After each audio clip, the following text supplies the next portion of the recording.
और जो diesel petrol पे टैक्स लगा रखा है दुनिया भर का, सभापति महोदय, जो डीजल मिलता है पेट्रोल 30-32 रुपए में मिलता है, उसको आप 90 से 100 रुपया बेच रहे हो। आपके बाप का राज है क्या कि लूटोगे, खाओगे, खुद 15-15 लाख के सूट पहनोगे, और किसान है उसके तन पे कपड़ा नहीं है, मजदूर के तन पे कपड़ा नहीं है, आप घूम रहे हो वहां 36 तरह के व्यंजन खा रहे हो, वो सूखी रोटी खा रहा है, और किसान ने अगर पिज्जा खा लिया तो उसको सोशल मीडिया पे चलाते हो, पिज्जा क्यों खा लिया? क्योंकि भाई आपको ही अधिकार है पिज्जा खाने का, आपको ही अधिकार है कूलर में सोने का, आपको ही अधिकार है एसी में रहने का, आपको ही अधिकार है पैंट शर्ट पहनने का। आपके बाप दादा ही लेके आए थे क्या प्रॉपर्टी? आपके तो मैं चाय बेचने वाला था। मैं पूछना चाहता हूं नरेंद्र मोदी जी, कितने चाय बेचने वाले 15-15 लाख का सूट पहनते हैं? सभापति महोदय, भाड़े के टट्टू रख रखे हैं, सोशल मीडिया पे रख रखे हैं, वो मोदी करते हैं, वो उसकी बढ़ाई करते हैं, वो बढ़ाई करते हैं। और मैं कहता हूं ऐसे ही चाटुकार, और कुछ चाटुकार होते हैं, वही उसको मरवाते हैं, वही उसको बर्बाद करवाते हैं, और यही हश्र आप देखना सभापति महोदय, ये केंद्र सरकार का होने वाला है। इसलिए मैं तो मांग करता हूं यहां से कि नरेंद्र मोदी को हाथ जोड़ करके और सर झुका करके और माफी मांगनी चाहिए देश के किसानों से कि मुझसे गलती हो गई, मेरी मति भ्रष्ट हो गई थी, मेरी बुद्धि भ्रष्ट हो गई थी, इसलिए मैं अहंकार में आ गया था, और मैं माफी मांगता हूं, मैं इन बिलों को वापस लेता हूं, और एमएसपी पे पूरी फसलों को खरीदे। विनाश काले विपरीत बुद्धि, किसी भी राजा का विनाश आ जाता है ना, विनाश आ जाता है, तब वो इस प्रकार का एक्ट करता है कि मैं जनता की मांग को नहीं सुनूंगा, मेरा करना है जो कर लीजिए। चाणक्य ने भी कहा है कि अगर वास्तव में जनता विरोध में आने लगे, जब वास्तव में राजा को लगे कि सड़क पे जनता उतरने लगी है, तो उस अहंकारी राजा को तुरंत उनकी समस्याओं को ध्यान में रख करके समाधान करना चाहिए, वरना जनता उसको उठा के कुर्सी से मोदा पटक देगी। ये उस राजा को ध्यान रखना चाहिए। मैं कहना चाहता हूं मेरे इस सदन से कि नरेंद्र मोदी जी को भी यह अहंकार नहीं रखना चाहिए। ये जनता उठा के ऐसा पटक देगी कि वो कल्पना भी नहीं कर सकते। और वही लोग जो आज मोदी कर रहे हैं, जो आज जयकारे लगा रहे हैं, वही उनको गाली देते हुए नजर आएंगे कि इस मोदी के कारण हम बर्बाद हो गए, सब कुछ लुट गए, जनता की गालियां खा रहे हैं। वो सब के सब कहना पड़ेगा। देश जो बना है वो यहां पे रहने वाले लोगों से, सभापति महोदय, देश बना है।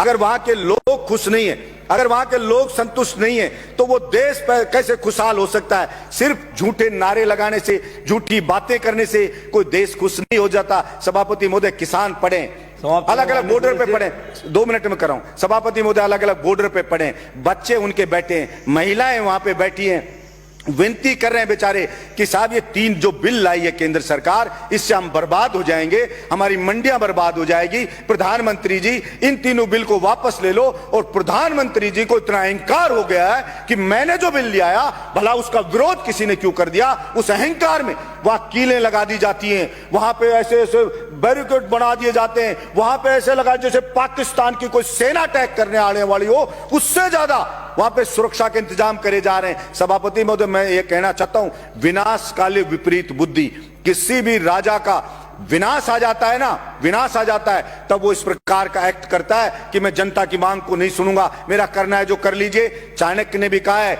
कि अगर वास्तव में जनता विरोध में आने लगे, जब वास्तव में राजा को लगे कि सड़क पे जनता उतरने लगी है, तो उस अहंकारी राजा को तुरंत उनकी समस्याओं को ध्यान में रख करके समाधान करना चाहिए, वरना जनता उसको उठा के कुर्सी से मोदा पटक देगी। ये उस राजा को ध्यान रखना चाहिए। मैं कहना चाहता हूं मेरे इस सदन से कि नरेंद्र मोदी जी को भी यह अहंकार नहीं रखना चाहिए। ये जनता उठा के ऐसा पटक देगी कि वो कल्पना भी नहीं कर सकते। और वही लोग जो आज मोदी कर रहे हैं, जो आज जयकारे लगा रहे हैं, वही उनको गाली देते हुए नजर आएंगे कि इस मोदी के कारण हम बर्बाद हो गए, सब कुछ लुट गए, जनता की गालियां खा रहे हैं। वो सब के सब कहना पड़ेगा। सभापति महोदय, भाड़े के टट्टू रख रखे हैं, सोशल मीडिया पे रख रखे हैं, वो मोदी करते हैं, वो उसकी बढ़ाई करते हैं, वो बढ़ाई करते हैं। और मैं कहता हूं ऐसे ही चाटुकार, और कुछ चाटुकार होते हैं, वही उसको मरवाते हैं, वही उसको बर्बाद करवाते हैं। और यही हश्र आप देखना सभापति महोदय, ये केंद्र सरकार का होने वाला है। इसलिए मैं तो मांग करता हूं यहां से कि नरेंद्र मोदी को हाथ जोड़ करके और सर झुका करके और माफी मांगनी चाहिए देश के किसानों से कि मुझसे गलती हो गई, मेरी मति भ्रष्ट हो गई थी, मेरी बुद्धि भ्रष्ट हो गई थी, इसलिए मैं अहंकार में आ गया था, और मैं माफी मांगता हूं, मैं इन बिलों को वापस लेता हूं, और एमएसपी पे पूरी फसलों को खरीदे।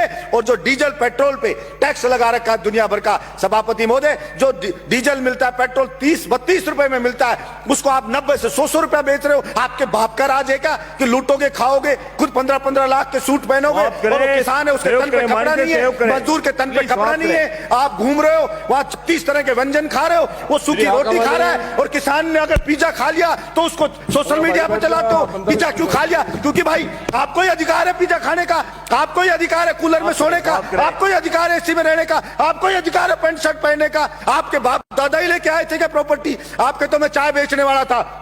मैं पूछना चाहता हूं नरेंद्र मोदी जी, कितने चाय बेचने वाले 15-15 लाख का सूट पहनते हैं? और वो किसान है, वो कल भी फटी धोती में था, आज भी फटी धोती में था, फिर कहां से आप जनता के तेजी हो गए? आपने मूर्ख बनाया, भावनाओं को भड़काया जनता की को, और आप जनता को भड़का के वहां बैठ गए, और इस बात का पाप लगेगा। और आपको मैं तो कहता हूं कि देखना, इसी जिंदगी में रहते रहते आपको सजा भुगत के जानी पड़ेगी। ये मैं आपके बीच में कहना चाहता हूं। धन्यवाद सभापति महोदय।